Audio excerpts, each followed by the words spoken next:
Hey, so in this current American society, most of us grew up, whether or not you went to church or grew up in church or not, you've been indoctrinated and convinced to believe that the Bible, which is a collection of books, one collection of scriptures and another collection of Greek writings called the New Testament, you've been convinced and indoctrinated to believe that this book is about Jesus and the devil, good and bad, heaven and hell.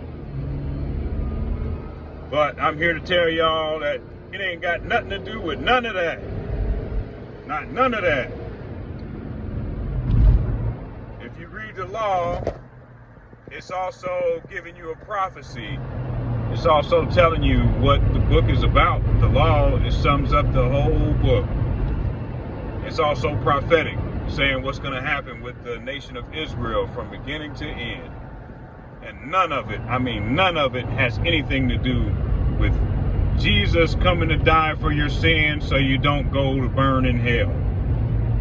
That's what you've been told, but it ain't got nothing to do with none of that.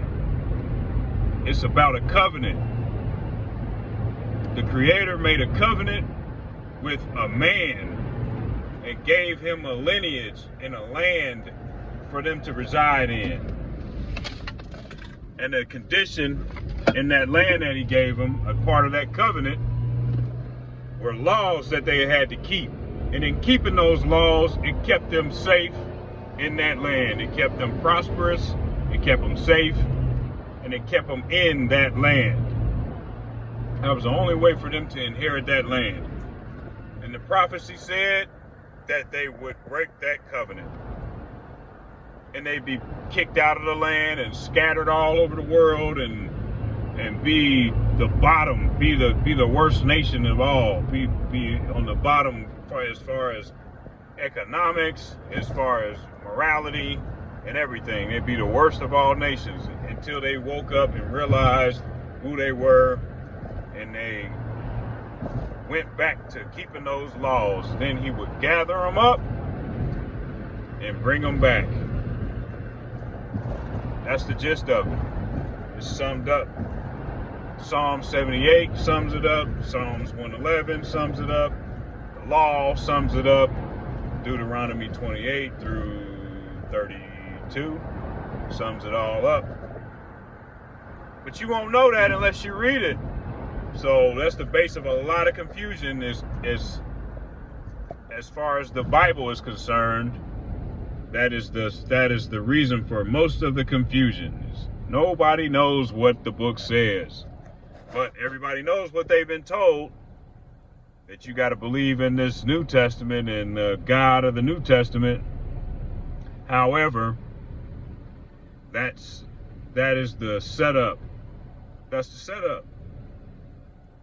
Of course, if everybody knew that they had to read that book or understand that part of the book, then they would return to the law and they get their land back, right? Right.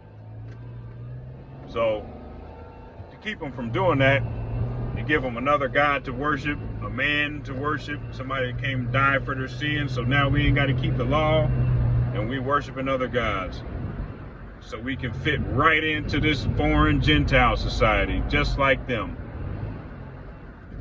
You know what I noticed about a lot of Israelites who are Christians? Is they tend to have a knack for wanting to fit in with the Gentiles. Like, not just with the holidays and everything, but just wanting to fit in, just, being successful in the things they call success. And they get a lot of praise for that, so it kind of makes them, they don't want to look any further, That's just something that I realized, it ain't like Uncle Tom or none of that, but, it's kind of equivalent to that idea that, we can fit in with these people. But like it says in Ezekiel 20, what you have in your mind will never be when you say, we will be like the Gentiles, like the families in other countries, serving wood and stone. He said, as I live, that will not be. I will rule over you. I will gather you from all the places where I've scattered you and bring you into your own land. Amen.